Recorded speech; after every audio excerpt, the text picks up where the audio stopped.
धन धन सतगुरु तेरा ही आसरा। आज परम पिताजी रूहों का उद्धार करने के लिए गांव व शहरों में निश्चित किए गए अपने कार्यक्रम अनुसार डेरा सच्चा सौदा सरसा से रवाना हुए। 6 गांव शहरों में सत्संग निश्चित थे। पहला सत्संग मोगा शहर में था। परम पिताजी अपने निश्चित समय पर मोगा पहुंच गए। शहर की साध संगत ने अपने प्यारे मुर्शिद जी के आगमन पर उस सारे क्षेत्र को साफ सुथरा करके बहुत ही आकर्षक ढंग से सजा रखा था। अपने सतगुरु जी के पधारने पर साध संगत बहुत ही श्रद्धा व प्रेम से स्वागत करने के लिए उत्सुक थी। परम पिताजी के वहां पहुंचते ही समस्त साध संगत ने अपने प्यारे महबूब के वहां पधारने पर सारे वातावरण को धन धन सतगुरु तेरा ही आसरा के नारों से गुंजा दिया। परम पिताजी ने समस्त साध संगत को अपने पवित्र कर कमलों से भरपूर आशीर्वाद दिया। रात्रि विश्राम वाले घर में चले गए। वहाँ पर जलपान ग्रहण करने के बाद परम पिताजी निश्चित समय पर सत्संग पंडाल में सजे मंच पर जाकर विराजमान हो गए। परम पिताजी ने अभी सत्संग शुरू ही किया था कि किसी शंकावादी व्यक्ति ने एक चिट्ठी परम पिताजी के पास भेज दी।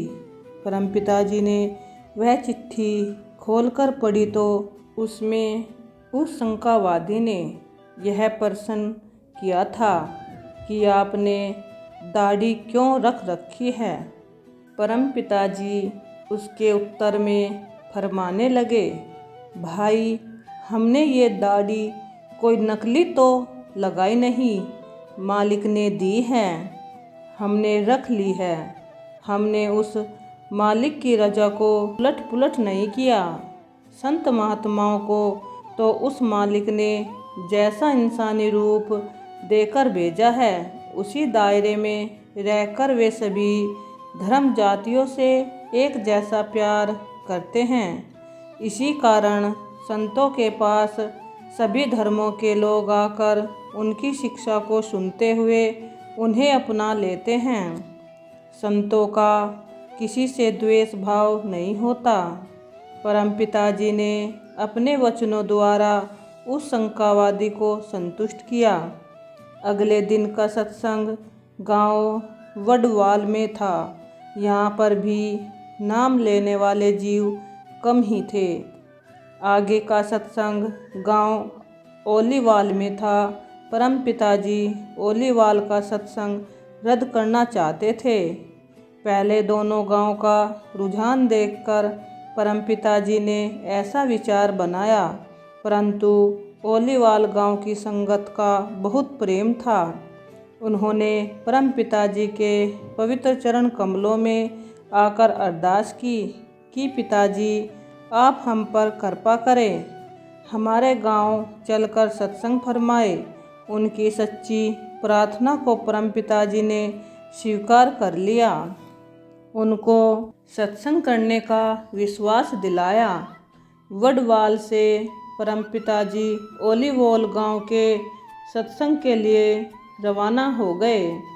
जब ओलीवाल गांव में परम पिताजी पधारे तो साध संगत का प्रेम देखकर बहुत खुश हुए।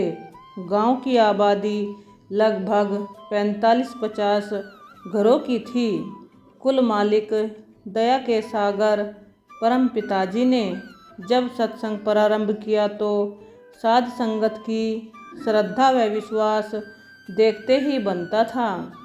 परम पिताजी ने फरमाया, शहंशाह मस्ताना जी ने जो हमारी ड्यूटी लगाई है वह हमें निशानी है। मनुष्य चाहे सारी जिंदगी काम करता रहे लेकिन काम तो कभी भी ख़त्म नहीं होते। इंसान इन्हीं कार्यों में सारी जिंदगी लगा रहता है। उस सृजनहार परमात्मा ईश्वर अल्लाह वाहेगुरु राम के नाम का कभी भी सिमरन नहीं करता। परमपिता जी ने बताया, श्री जलालाना साहिब में हमारे घर के पड़ोस में एक बुजुर्ग माता रहती थी। अक्सर ही वह हमारी माता जी के पास आ जाया करती। कई बार वह न आती तो माता जी जाकर उसे कहती, क्या बात है बहन जी, तुम हमारे घर चक्कर ही नहीं लगाती। वह आगे से आगे कहती, माता जी क्या करूं, मुझे तो मरने का भी समय नहीं मिलता। अब आप ही अंदाज़ा लगाओ, जिसे मरने का समय नहीं वह सत्संग सुनने आ जाएगा, क्या वह नाम जपेगा।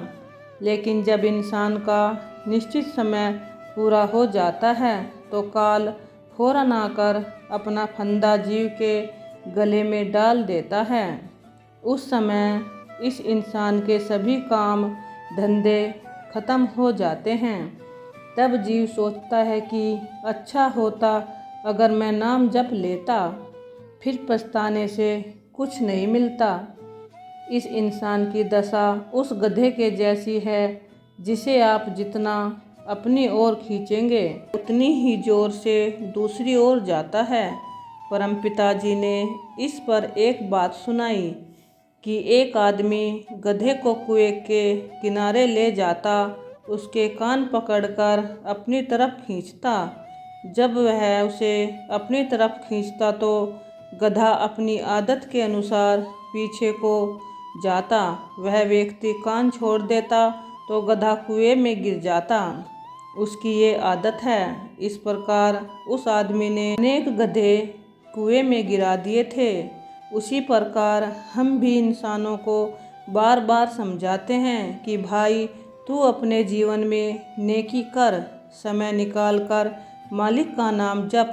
लेकिन इंसान उस गधे की भांति उल्टा ही चलता है। व्यक्ति बुरे कर्म करता है, वह मालिक का नाम नहीं जपता, जिस कारण अंत में वह नरकों के कुंड में गिर जाता है। मनुष्य को समझाना बहुत मुश्किल काम है। ये अपने मन के अनुसार चलता है।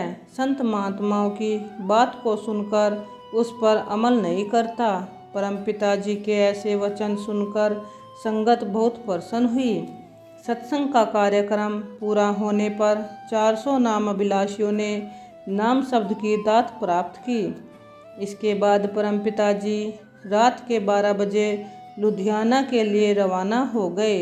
वहाँ पर रात्रि के लगभग 2 बजे पहुँचे। रात्रि को वहाँ पर आराम किया। अगले दिन दोपहर को 1 बजे पिताजी चंडीगढ़ के लिए चल दिए।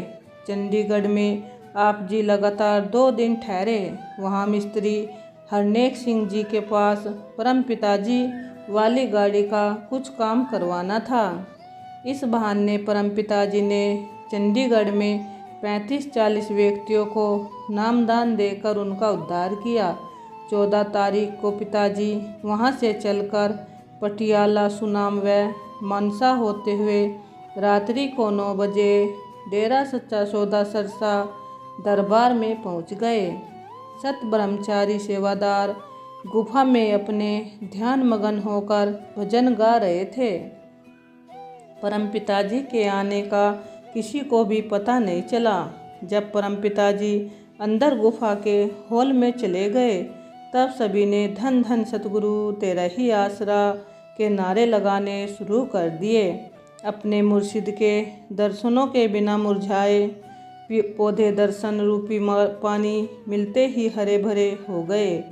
सभी सत ब्रह्मचारी सेवादार और साध संगत की खुशियों का कोई पारावार न रहा।